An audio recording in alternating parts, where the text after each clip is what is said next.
Texas is the most important state when it comes to all the economic things that you've been talking about just this morning, when it comes to energy, when it comes to the security of our country. So whoever the nominee is has to win. We have to keep this red.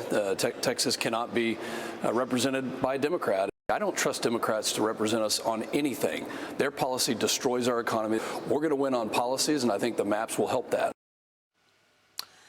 That's Texas Congressman August Pflueger with me here yesterday following President Trump's endorsement of Texas Attorney General Ken Paxton for the Texas Senate seat over incumbent Senator John Cornyn. The president calling Paxton a, quote, MAGA champion on Truth Social, noting that Cornyn did not support President Trump when times were tough. Several other Trump-backed candidates dominating the primary season in places like Kentucky, where Thomas Massie is now out, Georgia, Alabama, all among the primary wins for President Trump this week. Joining me now is Texas Senate candidate and Texas Attorney General Ken Paxton, the man himself, joining me. Ken, great to have you. Congratulations to you, AJ. Hey, thank you. I appreciate it. It was a great day getting the endorsement of the president. As you know, he's the gold standard. I've never seen an endorsement matter more in primaries, maybe in U.S. history. So I really appreciate it. And I also appreciate it on a personal level because I have so much respect for him and what he's accomplished as president. Ken, did you speak with the president after the endorsement? Why do you think the president endorsed you? Yeah, he called me Tuesday morning. We spoke for a little while. He told me he was going to do something I'd like. And I said, well, I'm looking forward to whatever it is. And then he went on to talk about endorsements. And then after he did it, a few hours later, I called him back and thanked him. And I think he was pleased with how it went. I certainly was. It's definitely provided some new energy to my campaign, which was going well already. But we're kind of at a new level with his help, and I really appreciate it because I think we're gonna strongly win this primary. Yeah, that's what I want to ask you, the impact of President Trump's endorsement, because we also saw President Trump's pick in Kentucky win out over Thomas Massie. That was one of Trump's most outspoken critics. Thomas Massie constantly voting against the president's agenda. He's out now. Tommy Tuberville won Alabama's GOP governor primary with overwhelming support after the president's backing there as well. And there were others as well. How do you think this plays out, given the president's dominance in this primary race? Well, I certainly like his batting average. I think he was 100% on Tuesday night, and he endorsed a lot of candidates, and that's been true over and over. I don't know if he's ever lost in a primary. If he has, it doesn't happen very often.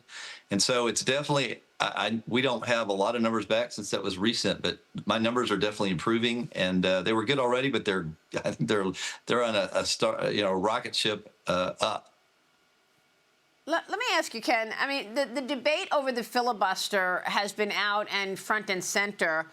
The president has been saying, look, get rid of the filibuster because the Democrats won't work with Republicans and we need to move forward and get progress. Do you support changing the Senate rules, including the filibuster, to move the president's agenda forward? Absolutely. Look, I get why you would want that, because you want to protect against bad legislation when you're in the minority, particularly. However, the Save America Act is worth the trade. If we protect the filibuster, but we don't pass the Save America Act, which is essential to protecting our elections across the country, because right now we have so many states that don't have photo ID, that do allow non-citizens to vote, that have a mail-in ballot scheme that's so fraudulent. And so if we are not protecting our elections, what good is it to protect the filibuster, a process argument? So I absolutely support the president in ending the filibuster and getting the Save America Act passed along with other important legislation. Yeah, but look, AG, they can't put it anywhere. I mean, we heard from John Thune. He says, look, we haven't even finished Reconciliation 2.0. Don't ask me about Reconciliation 3.0.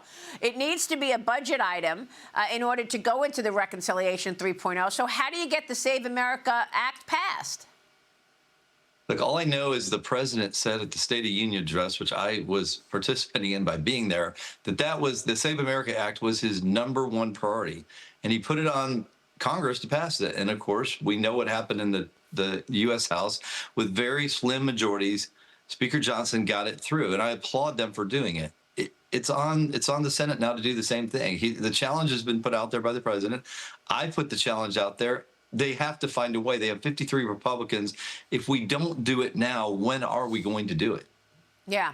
All right, Ken, now everybody wants to know if you're going to be able to beat, if in fact this runoff between you and John Cornyn plays out the way the president is hoping that it does. It happens on Tuesday. You've got a new poll on voter sentiment revealing whoever wins will see a close race against Democrat nominee James Talarico.